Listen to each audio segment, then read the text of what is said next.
Eu quero, nesse momento, convidar a igreja a abrir a sua Bíblia em Hebreus capítulo 12, verso 14 a 18. Após a palavra, eu quero aproveitar que Regina está aqui hoje. Regina trabalhou aqui na igreja durante muito tempo, na área de música, e aqui conheceu o seu esposo, casou, e são quantos anos? 24 anos já, e tem uma linda filha, uma jovem, muito bonita, e louvado seja o nome do Senhor. Eu gosto muito de um louvor que Regina toca, eu sempre peço a ela, videira, não sei se você vai lembrar, você vai catucando aí na sua mente, e pastora Joyce vai estar ministrando aqui na frente esse louvor, mas antes eu quero convidar você a abrir a sua Bíblia. Hebreus capítulo 12, a partir do verso 14. Não negocie sua fé. Diga assim: minha fé não está à venda. Não tem negócio. Hebreus capítulo 12, a partir do verso 14, a palavra do Senhor diz assim: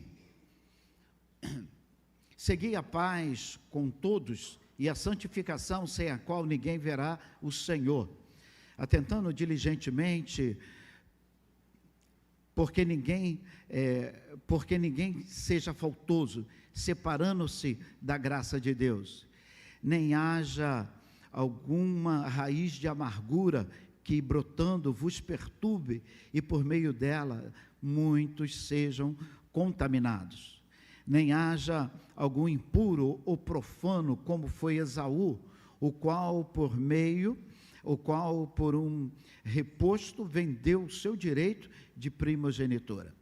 Pois sabeis também que posteriormente, querendo herdar a bênção, foi rejeitado, pois não achou lugar de arrependimento, embora com lágrimas o tivesse buscado. Nem haja algum impuro ou profano, como foi Esaú, o qual vendeu o seu direito de primogenitura. Pai Santo, eis a tua palavra, eis a tua igreja, eis, Senhor Deus, o teu povo te apresentando um culto, ó Pai. Nós queremos te pedir que em nome de Jesus nós possamos, Senhor Deus, te adorar, em nome de Jesus nós possamos, ó Deus, te glorificar, em nome de Jesus nós possamos estarmos, Senhor Deus, sendo trabalhado por ti, Senhor. Senhor, abra a nossa mente, abra o nosso coração, Pai Santo, que ninguém venha se ocultar da tua mesa, Senhor, quando nós estaremos celebrando a ceia. Pai Santo, sabemos que nós não somos aptos, nós não temos condições nenhuma, por mais que quiséssemos, ó Pai, nós não poderíamos, mas é pela tua graça, ó Pai. É pela tua graça que estamos aqui, é pela tua graça que podemos, ó Pai, participar desse momento tão memorável para a tua igreja. E nós queremos te pedir, ó Deus, humildemente, fala aos nossos corações, em nome de Jesus, amém.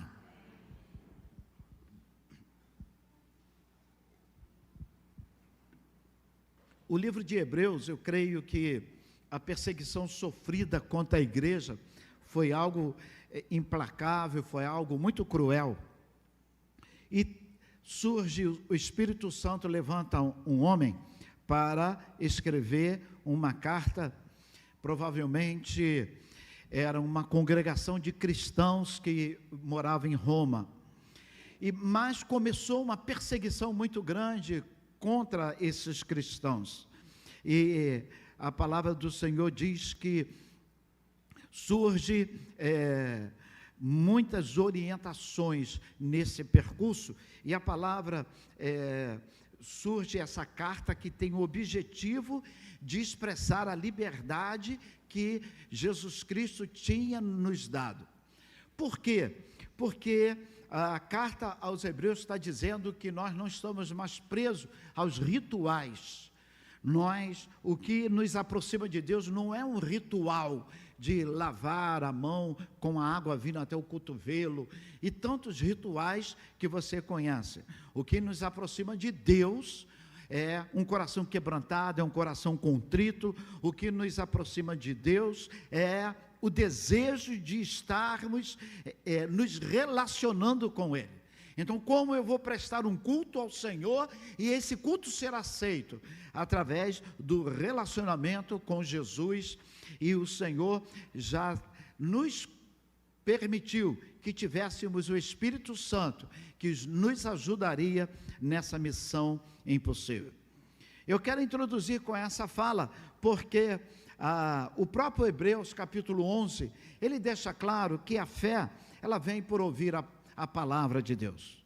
Fé, ela surge, ela cresce quando nós ouvimos a palavra de Deus.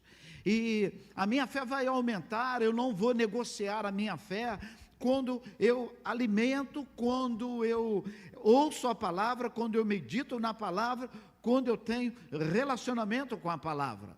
Então, quando é que eu não negocio a minha fé? Em primeiro lugar, eu não negocio a minha fé quando eu tenho relacionamento com Jesus. Repita comigo: relacionamento. Relacionamento é muito mais do que vir aqui aos domingos prestar um culto. Se você for uma comunidade só aos domingos e canta e lê a Bíblia, não espera terminar, não conversa com ninguém, sai, você nunca terá relacionamento com essa congregação, com esse grupo. O relacionamento, ele surge com a caminhada. O relacionamento surge quando eu tenho intimidade, quando eu me aproximo, quando eu converso, quando eu falo e quando a pessoa fala. Então, relacionamento, ele vai surgir quando há um diálogo. E a Bíblia diz que a carta aos Hebreus foi escrita porque o povo estava devido à pressão, devido à perseguição, o povo estava voltando às práticas antigas do judaísmo. E com isso, todo aquele arsenal de regras para se aproximar de Deus. Jesus, quando vem, ele vem derrubando, ele vem quebrando essas regras, porque aquilo teve um objetivo lá no passado, mas agora Jesus, ele disse que ele está onde tiver um coração quebrantado e contrito. Ele não está mais, você não precisa mais ir a Jerusalém uma vez por ano, como os homens primitivo precisavam irem da igreja primitiva.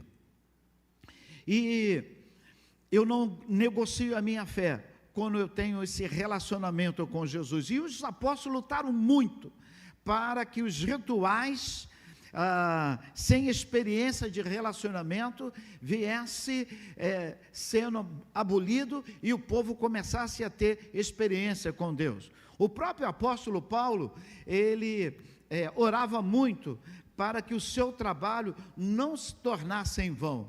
E o texto que nós lemos diz assim: segui a paz com todos. Começa trazendo assim, já um resumo, já no final aí do livro, ele está dizendo, segui a paz com todos.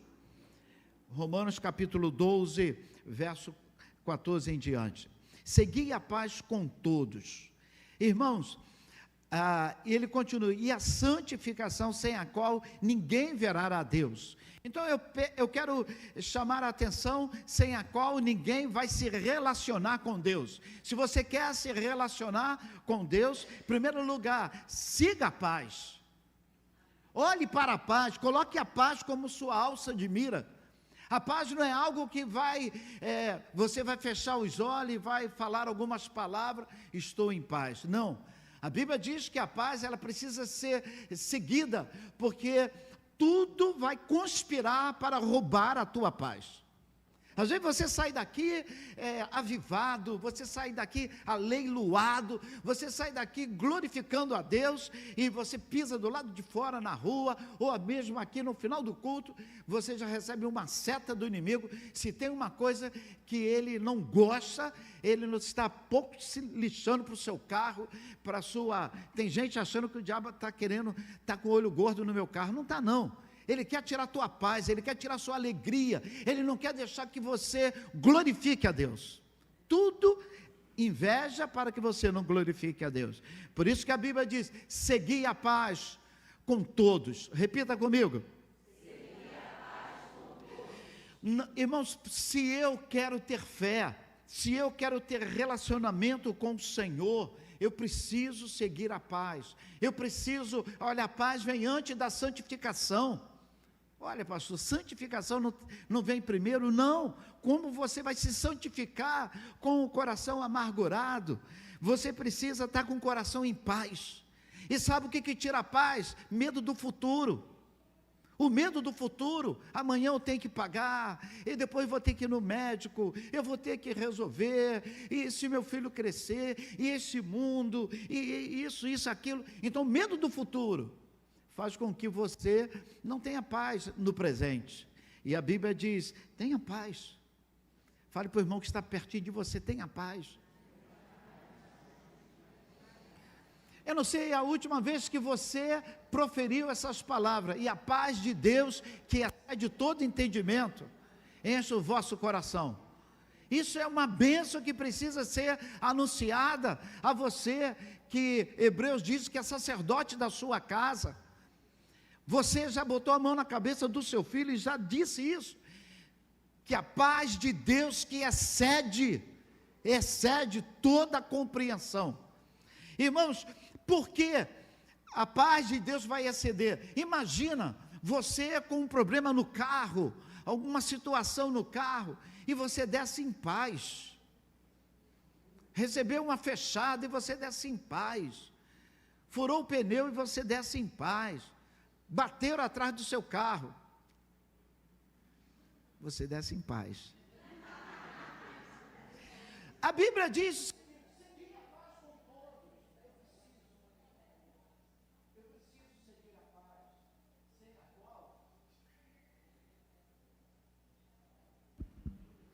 estava combinado, aí o microfone ia desligar nessa hora, não foi, Wagner?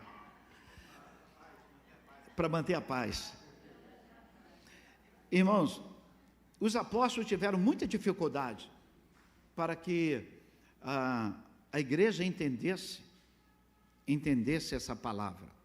Só que o autor aos Hebreus, que o pastor Nelson insiste em dizer que foi Paulo, o autor aos Hebreus, ele traz uma orientação interessantíssima. Ele diz que, o texto ele diz assim: segui a paz com todos e a santificação. E observe que não é uma sugestão, é uma orientação. E essa orientação tem dois alvos. Primeiro, seguir a paz com todos. O primeiro alvo é o seu irmão que está do seu lado. Você em paz, o seu irmão que está do seu lado, a pessoa que está perto de você, o homem, a mulher, a sociedade vai lucrar com isso. Mas ele diz agora em relação a Deus: seguir a paz com todos.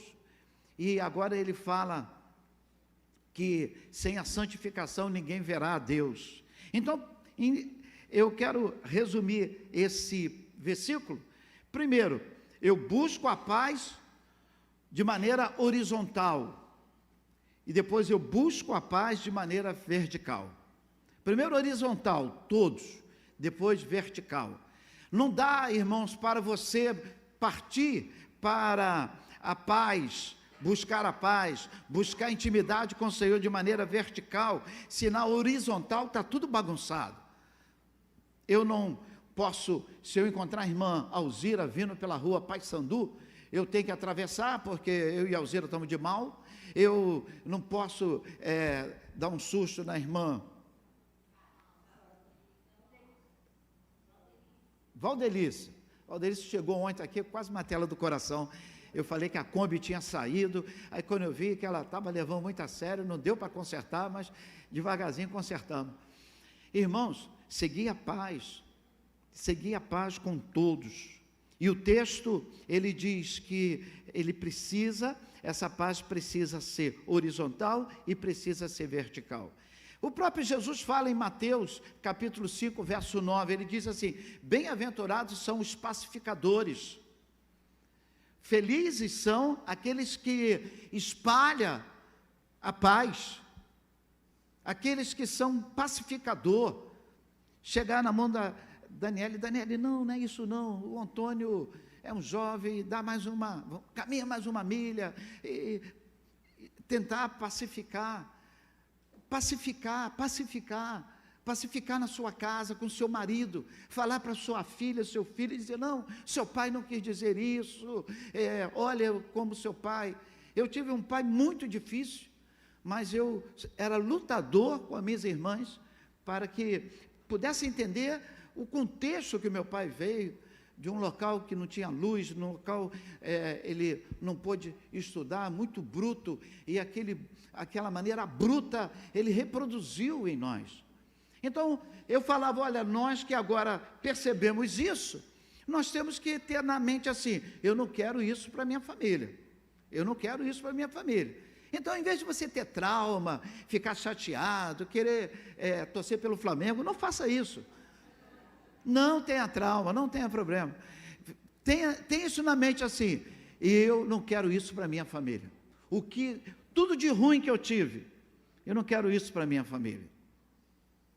Mas eu quero algo do meu pai, muito trabalhador. Todos os defeitos dele, traía minha mãe, batia, espancava, mas o homem trabalhador, igual aquele não tinha. Então a Bíblia diz assim: segui a paz, seja pacificador. Romanos capítulo 12, verso 18, diz assim: se for possível, não sei como vai sair ali na versão do Emerson tem até a sua versão agora.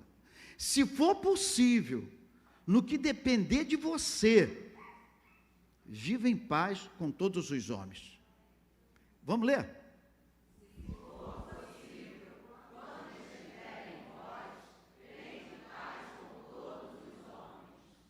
Última vez que eu vou falar isso, mais uma vez, catuca aí quem está do seu lado, última vez que eu falo, fala assim: se for possível, repita, se for possível, tenha paz.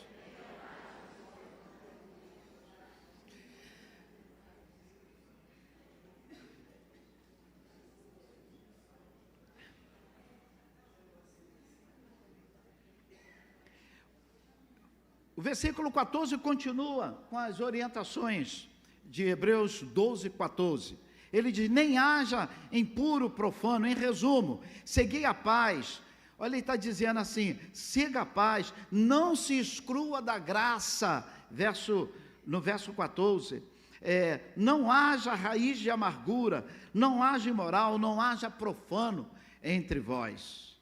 Irmãos, a palavra do Senhor diz que Esaú vendeu a sua primogenitura. Aí ele entra agora nesse versículo que diz sobre essa escolha errada que Esaú teve.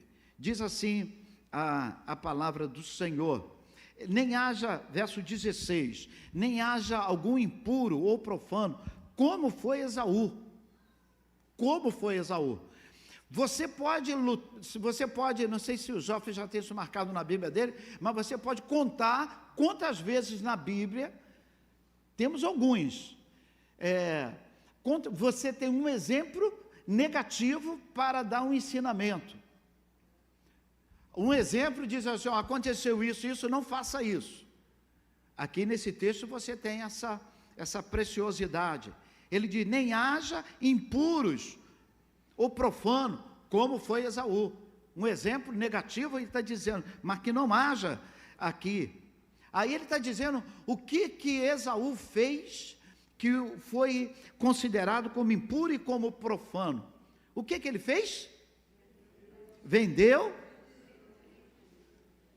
a sua primogenitura. Mas ele estava com fome, pastor Eliezer. Ele estava com fome. Mas ele não estava com risco de vida. Ele deu mais valor a um ato de saciar a sua fome do que as bênçãos e o convênio do direito da primogenitura. O que ele foi imediatista. Ele quis aquele momento ali, resolver aquele problema. A bênção maior ele negociou. Não era a bênção que ele abriu mão, não era a bênção somente de propriedade do seu pai, autoridade que o seu pai tinha sobre toda a família. Ele negociou bênção espiritual. Deus havia feito uma aliança com o avô dele. A Bíblia diz que Esaú abriu mão. Olha, quando o Senhor fala com Abraão, capítulo 12, verso 1, ele diz assim: Abraão, em ti serão benditas todas as famílias da terra. Abraão, você não só vai gerar um filho, porém, através da sua linhagem, através da sua descendência, através da sua família, a sua geração, o seu povo, as pessoas que vão nascer das suas entranhas, eles estarão aqui nessa terra de uma forma especial. Em ti serão benditas, vocês estarão bendizendo, vocês estarão abençoando todas as famílias da terra.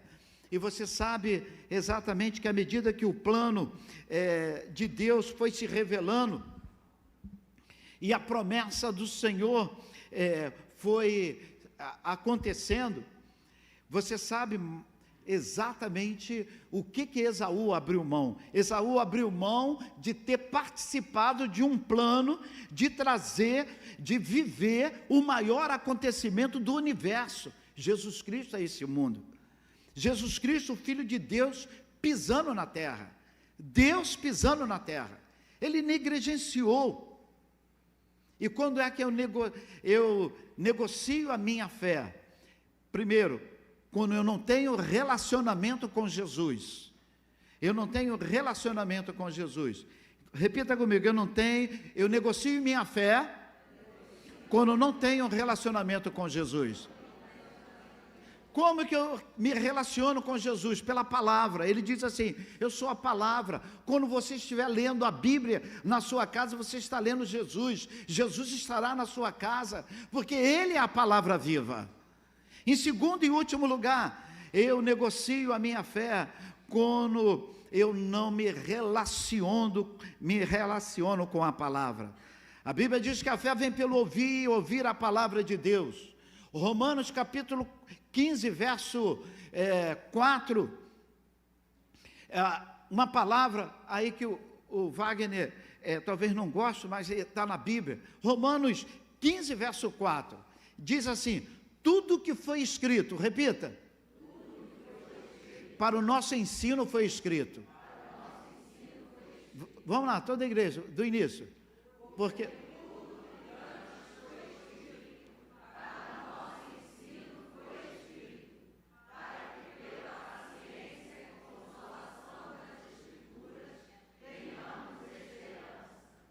Irmãos, é por isso que você tem esses exemplos negativos na Bíblia, que tem um objetivo. Por que isso está na Bíblia? Não poderia ser omitido? Não. A Bíblia diz que tudo que foi escrito para o nosso ensino, para que nós tenhamos esperança, para que cresçamos. Então, por esse motivo, nós temos detalhes da negociação de Esaú, quando ele vende a sua bênção ou a sua herança de direito de primogenitura. Neste caso, irmãos, a palavra do Senhor diz, você vai conhecer essa história em Gênesis capítulo 27, verso 19. Ele estava com fome, mas ele não estava com risco de vida. Não esqueça a maior negociação,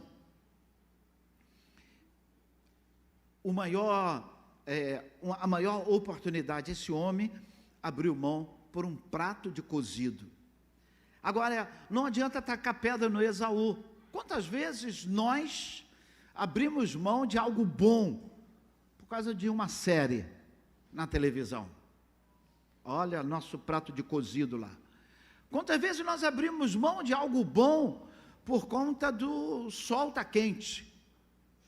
Quantas vezes nós abrimos mão por conta de uma segurança, não é seguro, e você sabe muito bem que é uma desculpa para você não se envolver, porque não é seguro para o culto, mas se fosse para você ganhar dinheiro, para você ver alguma coisa, era seguro. Então você sabe, então eu não quero ficar tirando pedras, porque isso é muito relativo. Então, ou seja, eu quero dizer para você, o Senhor quer o seu coração.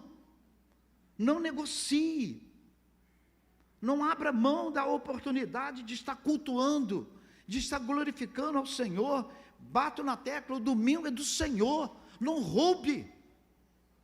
Ele deu a semana, ele disse, olha, eu quero um dia da semana.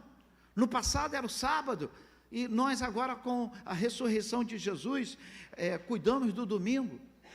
Conheço uma história de uma cidade lá no interior dos Estados Unidos, não sei em que estado, tinha uma fábrica lá de carro, que não é Detroit, uma fábrica de carro, e a fábrica lá obrigava o pessoal a trabalhar de domingo, e tudo vivia em torno daquela fábrica, muita gente da cidade trabalhava naquela fábrica, e as igrejas tiveram que se adaptar. Qual era o dia da folga dessa empresa? Era as quartas-feiras. Então, quarta-feira era o dia do Senhor.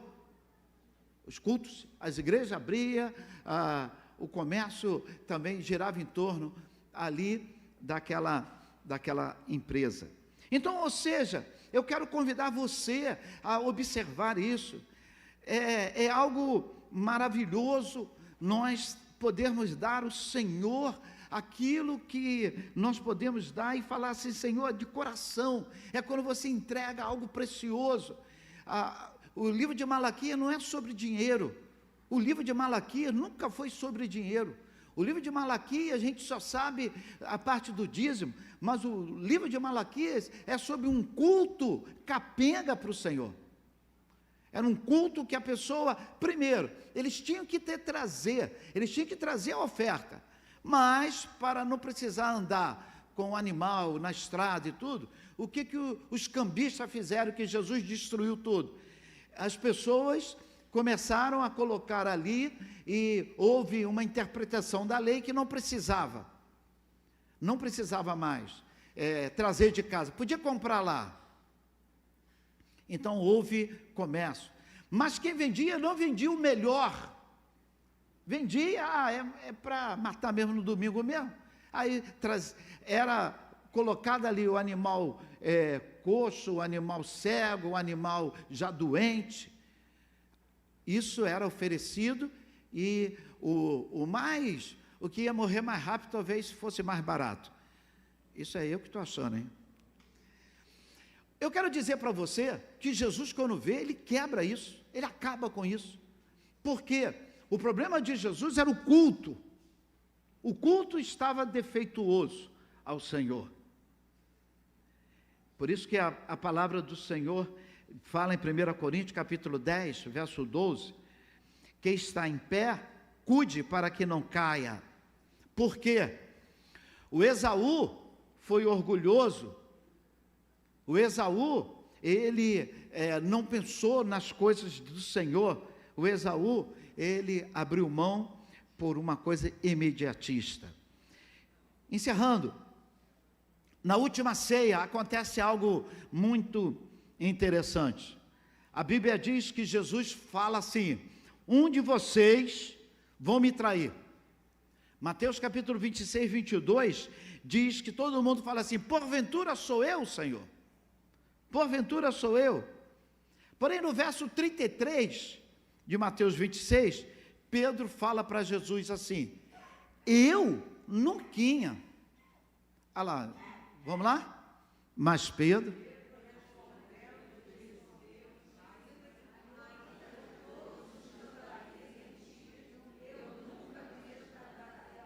Então, Pedro não sabia desse texto que você sabe. Aquele que está em pé, ore, cuidado para que não caia, cuidado, ele diz. Pedro, ele disse assim: eu nunca vou te escandalizar, Senhor, eu nunca vou te trair, Senhor. E Jesus tinha dito: olha, e você sabe como termina a história do Pedro. Só que João, o discípulo, gosto de João, que ele não é nada modesto, ele se intitula o discípulo amado. Ele diz assim, ele escrevendo dele mesmo: João, o discípulo amado. João estava do ladinho de Jesus, tinha encostado a cabeça no peito de Jesus, e Jesus fala em João 13, 23 a 24, ele diz que haveria um traidor. Aí Pedro chega no ouvido de João, você vê essa história em João 13, a partir do 23, eu creio. Pedro chega no ouvido de João e fala assim, João, catuca João e fala assim: pergunta quem é. Pedro está dizendo assim: eu sei que não é eu e nem é você. Pergunta quem é. Eu e você, eu ponho a mão no fogo, mas essa tropa aí, esses 10 aí que sobraram, não ponho não. Isso é a interpretação minha, tá? Botando palavra na boca do Pedro, tadinho. Ou seja, eu estou dizendo para você que nós temos que ficar atento, porque o que levou Esaú à queda foi minimizar o perigo. Pedro, de uma forma arrogante, fala com João: pergunta quem é. Pedro não perguntou para Jesus: Senhor, por acaso sou eu? Ele achava impossível. Ele fala para Jesus: eu morreria por ti. Creio que Jesus deve dar aquela encarada messiânica.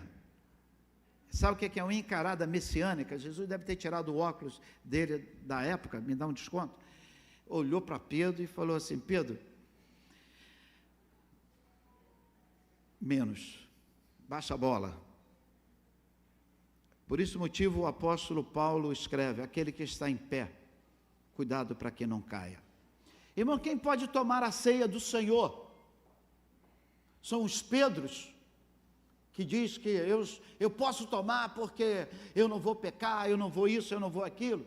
Quem que pode tomar a ceia? Quem que pode participar da mesa?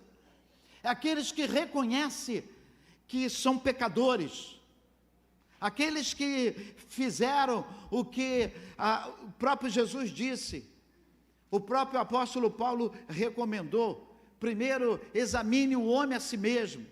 Então, examinar e participar da mesa do Senhor. No passado, nós examinávamos e vinha um diácono e dizia assim: não pode tomar ceia. Ou alguém proibia, ou você mesmo fugia da ceia. Mas o convite é examinar e participar. Então, eu examino, participo, porque eu faço um voto a Deus. Eu errei uma vez, mas a segunda não.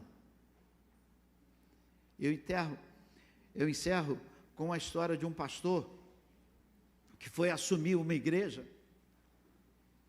O pastor, primeiro dia na igreja, ele disse assim: eu nunca vou errar aqui nessa igreja. Eu nunca vou. E foi falando, e a igreja foi o que nós fizemos? Já estava escolhido, né?